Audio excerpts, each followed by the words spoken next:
On that first morning, when Sarah sat at Miss Minchin's side, aware that the whole schoolroom was devoting itself to observing her, she had noticed very soon one little girl, about her own age, who looked at her very hard with a pair of light, rather dull blue eyes. She was a fat child who did not look as if she were in the least clever, but she had a good natured pouting mouth. Her flaxen hair was braided in a tight pigtail, tied with a ribbon, and she had pulled this pigtail round her neck and was biting the end of the ribbon, resting her elbows on the desk as she stared wonderingly at the new pupil. When Monsieur Defarge began to speak to Sarah, she looked a little frightened, and when Sarah stepped forward and, looking at him with the innocent, appealing eyes, answered him without any warning in French, the fat little girl gave a startled jump and grew quite red in her odd amazement. Having wept hopeless tears for weeks in her efforts to remember that la mère meant the mother and le père the father, when one spoke sensible English, it was almost too much for her to suddenly find herself listening to a child her own age who seemed not only quite familiar with these words, but apparently knew any number of others and could mix them up with verbs as if they were mere trifles. She stared so hard and bit her ribbon on her pigtail so fast that she attracted the attention of Miss Minchin, who, feeling extremely cross at the moment, immediately pounced upon her. "Miss St. John," she exclaimed severely, "what do you mean by such conduct? Remove your elbows, take your ribbon out of your mouth, sit up at once." Upon which Miss St. John gave another jump, and when Lavinia and Jessie tittered, she became redder than ever, so red, indeed, that she almost looked as if tears were coming into her poor, dull, childish eyes, and Sarah saw her and was so sorry for her that she began to rather like her and want to be her friend. It was a way of hers, always to want to spring into any fray in which someone was made uncomfortable or unhappy. If Sarah had been a boy and lived a few centuries ago, her father used to say, she would have gone about the country with her sword drawn, rescuing and defending everyone in distress. She always wants to fight when she sees people in trouble. So she took rather a fancy to the fat, slow little Miss St. John and kept glancing toward her through the morning. She saw that lessons were no easy matter to her and that there was no danger of her ever being spoiled by being treated as a show pupil. Her French lesson was a pathetic thing. Her pronunciation made even Monsieur Defarge smile in spite of himself, and Lavinia and Jessie and the more fortunate girls either giggled or looked at her in wondering disdain. But Sarah did not laugh. She tried to look as if she did not hear when Miss St. John called le bon pain as le bon pain.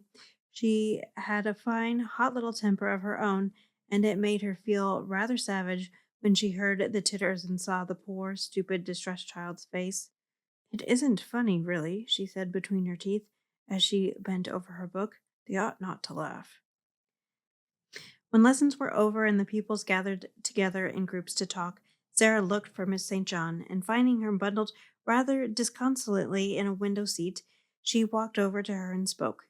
She only said the kind of thing little girls always say to each other by way of beginning an acquaintance, but there was something nice and friendly about Sarah, and people always felt it. "What is your name?" she said. To explain Miss St. John's amazement, one must recall that a new pupil is, for a short time, a somewhat uncertain thing, and of this new pupil the entire school had talked the entire night before until it fell asleep quite exhausted by excitement and contradictory stories. A new pupil with a carriage and a pony and a maid and a voyage from India to discuss was not an ordinary acquaintance. "My name is Ermengarde St. John," she answered. "Mine is Sarah Crewe," said Sarah. "Yours is very pretty. It sounds like a storybook." "Do you like it?" blustered Ermengarde. I like yours." Miss St. John's chief trouble in life was that she had a clever father. Sometimes this seemed to her a dreadful calamity. If you have a father who knows everything, who speaks 7 or 8 languages, and has thousands of volumes which he has apparently learned by heart, he frequently expects you to be familiar with the contents of your lesson books at least. And it is not improbable that he will feel you ought to be able to remember a few incidents of history and to write a French exercise. Ermengarde was a severe trial to Mr. St. John. He could not understand how a child of his could be a notably and unmistakably dull creature who never shone in anything. Good heavens, he had said more than once as he stared at her. There are times when I think she is as stupid as her Aunt Eliza. If her Aunt Eliza had been slow to learn and quick to forget a thing entirely when she learned it, Ermengarde was strikingly like her. She was the monumental dunce of the school, and it could not be denied.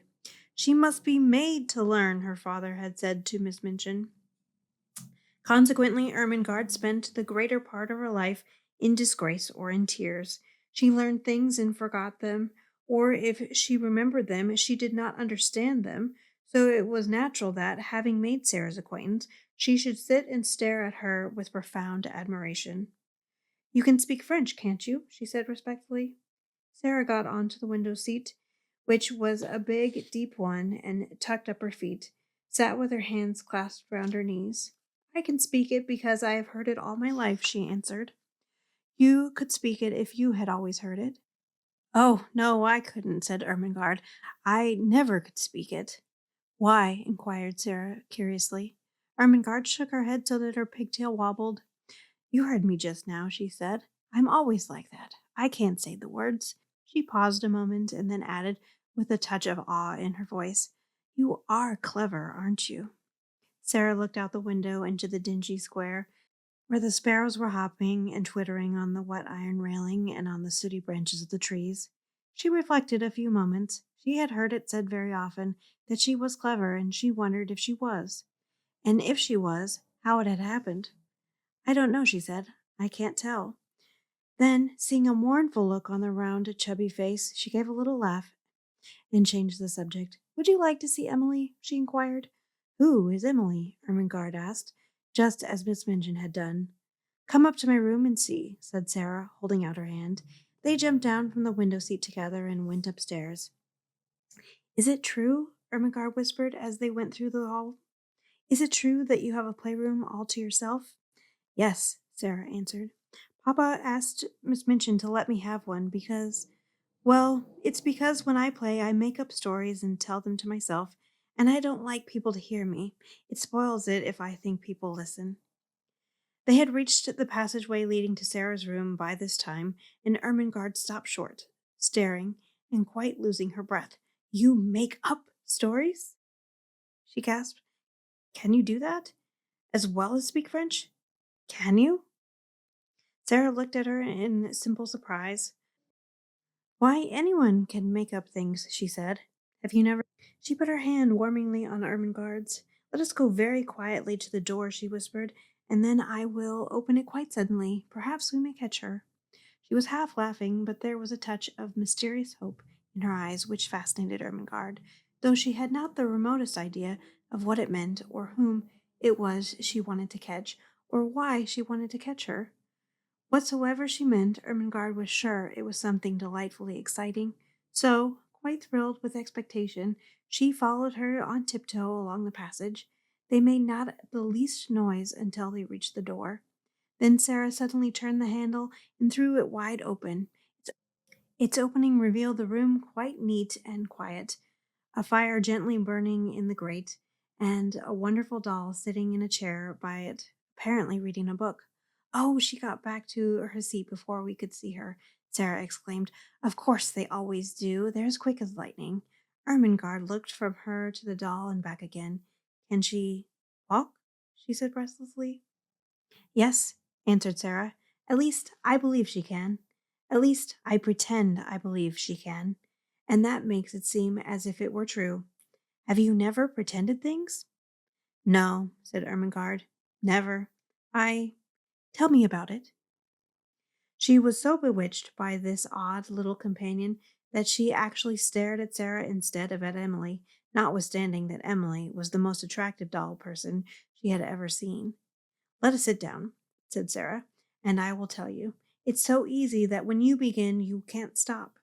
You just go on and on doing it always. And it's beautiful. Emily, you must listen. This is Ermengarde St. John, Emily. Ermengarde, this is Emily. Would you like to hold her? Oh, may I? Said Ermengarde. May I really? She is beautiful.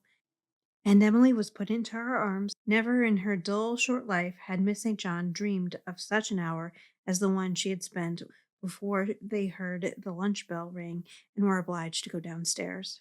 Sarah sat upon the hearth rug and told her strange things. She sat rather huddled up, and her green eyes shone and her cheeks flushed.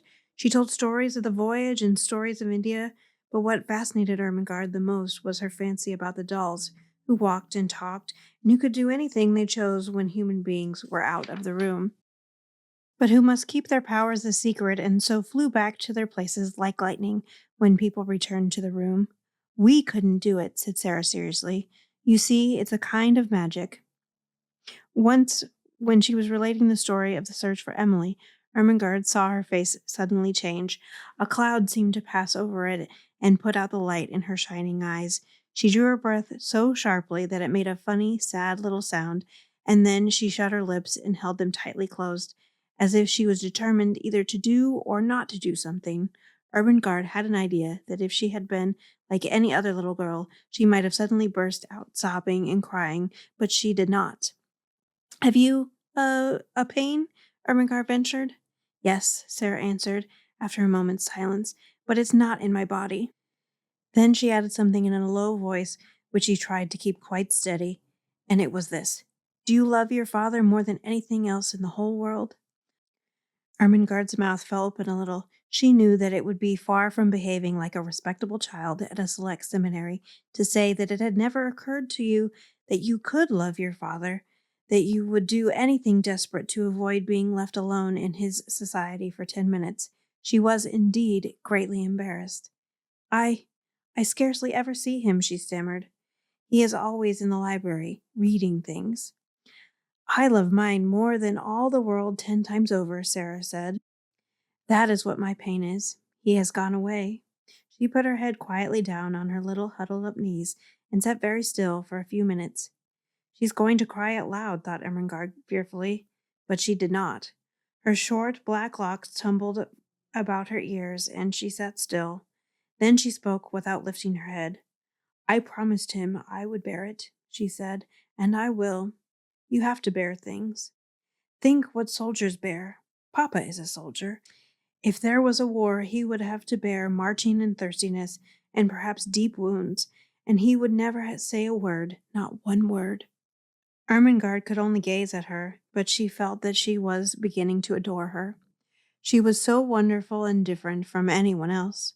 Presently she lifted up her face and shook back her black locks with a little smile. If I go on talking and talking, she said, and telling you things about pretending, I shall bear it better. You don't forget, but you bear it better. Ermengarde didn't know why a lump had come into her throat, and her eyes felt as if tears were in them.